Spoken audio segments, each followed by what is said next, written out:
Morning students, आज हम class 6 की एक्सरसाइज 3.7 का क्वेश्चन नंबर 9 करेंगे। हमारा क्वेश्चन नंबर 9 है, 4 अंकों की वह सबसे छोटी संख्या ज्ञात कीजिए जो 18, 24 और 32 से विभाज्य हो। ऐसे हम 3-4 सवाल ऑलरेडी कर चुके हैं।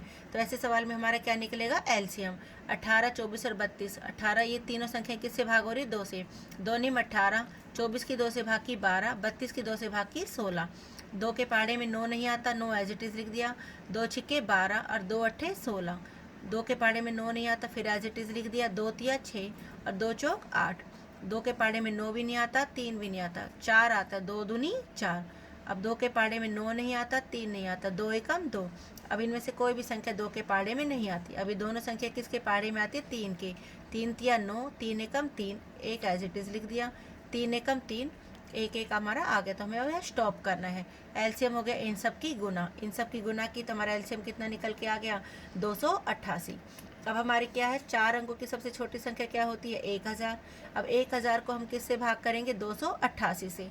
हमारा 3 से भाग की, हमारा कितना शेषफल आ गया? 136। अब 1000 में से यदि मैं 136 घटाती हूँ तो मेरा कितना आता है? 864। तो और 864 हमारी कितने अंकों की संख्या है? 3 अंकों की। लेकिन हमें पूछा कितनी है? 4 अंकों की। तो हमारी 864 से अगली संख्या क्या होगी? हम वापस इसमें 288 जोड़ेंगे। हमारा कितना आंसर आ गया? 1152।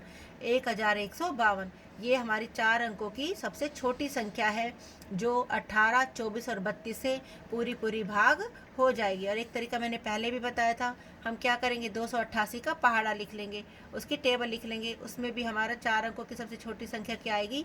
1152। हमारा क्वेश्चन नंबर 10 है, निम्नलिखित संख्याओं का लघुत्तम समावर्तक ज्ञात कीजिए, यानी एलसीएम ज्ञात कीजिए जिनमें एक संख्या सदैव 3 का एक गुणज है। हमारा पहला है 9 और 4, दूसरा है 12 और 5, तीसरा है 6 और 5, चौथा है हमारा 15 और 4। प्राप्त एलसीएम में एक सामान्य गुण का अवलोकन कीजिए। क्या एल लघुत्तम समापवर्तक प्रत्येक स्थिति में दोनों संख्याओं का गुणनफल है? क्या हम यह निष्कर्ष निकाल सकते हैं कि दो संख्याओं का लघुत्तम समापवर्तक सदैव 3 का एक गुणज होता है? तो देखिए, हम 10वें सवाल को हमने कैसे किया है। हमने 9 और 4 का एलसीएम निकाला। 4 हमारा 2 से भाग हो रहा है, 9 नहीं हो रहा, तो 9 एज इट इज लिख दिया। 2 दूनी 4। 2 के पहाड़े में 9 नहीं आता, 2 एकम 2। 9 हमारा 3 के पहाड़े में आता है, 3 तिया 9 और 3 फिर 3 के पहाड़े में आता है, 3 एकम 3। तो हमारा एलसीएम कितना निकल के आ गया? 36। अगला है हमारा 12 और 5 का एलसीएम। 12 और 5 का एलसीएम निकाला। 2 छिक्के 12, 5 एज इट इज, 2 तिया 6, 5 एज इट इज, 3 एकम 3, 5 ऐसे कैसे लिख दिया? 5 एकम 5। हमारा 12 और 5 का एलसीएम कितना निकल के आ गया? 60। अगला सी भाग था हमारा 6 और 5 का एलसीएम। 2 तिया 6, 5 एज इट इज, 3 एकम 3, 5 नहीं आता, 5 एकम 5। हमारा 6 और 5 का एलसीएम कितना निकल के आ गया? 5 तिया 15, 15 दूनी 30। अब हमें निकालना है 15 और 4 का एलसीएम। 15 और 4 का एलसीएम निकाला हमने। 2 के पहाड़े में 15 नहीं आता, 2 दूनी 4। 2 के पहाड़े में 15 नहीं आता, 15 ऐसे कैसे लिखा? 2 एकम 2। 15 आता है हमारा 3 के पहाड़े में, 3 पंजे 15, और 5 आता है हमारा 5 के पहाड़े में, 5 एकम 5। ये एक हम एज इट इज़ लिखेंगे। एलसीएम हमारा कितना निकल के आ गया? 60।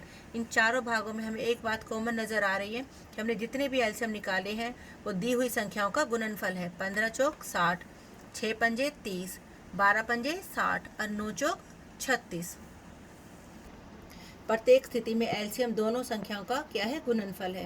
यहाँ प्रत्येक स्थिति में एलसीएम जितना भी निकल के आया है वो 3 का गुणज है, यानी सारी की सारी संख्याएं जितना भी हमारा एलसीएम निकला है वो 3 से भाग हो जाएगा। यानी दो संख्याओं का एलसीएम, उसने पूछा था कि क्या सदैव 3 का गुणज होता है, तो दो संख्याओं का एलसीएम सदैव 3 का गुणज नहीं होता। हमारा क्वेश्चन नंबर 11 है, निम्नलिखित संख्याओं का लघुत्तम समापवर्तक ज्ञात कीजिए जिनमें एक संख्या दूसरी संख्या का गुणनखंड है। 5 20, 6 18, 12 48 और 9 45।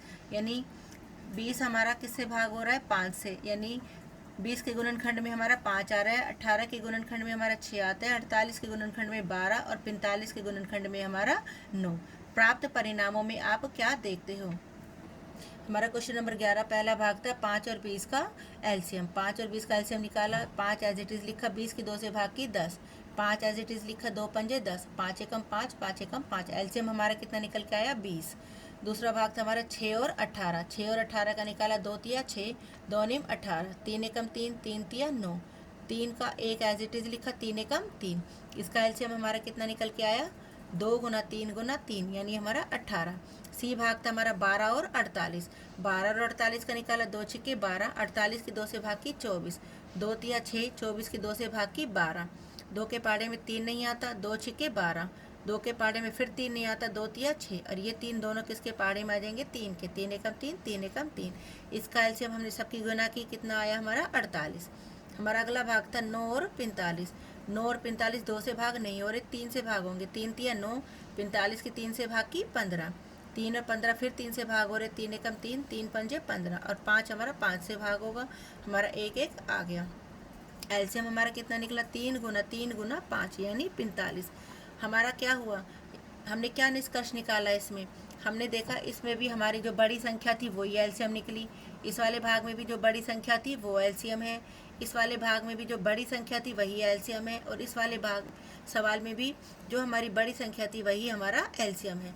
इससे क्या सिद्ध होता है, इससे सिद्ध होता है कि यदि एक संख्या दूसरी संख्या की गुणनखंड हो तो जो हमारी बड़ी संख्या होती है वो हमारा एलसीएम होता है। Thank you.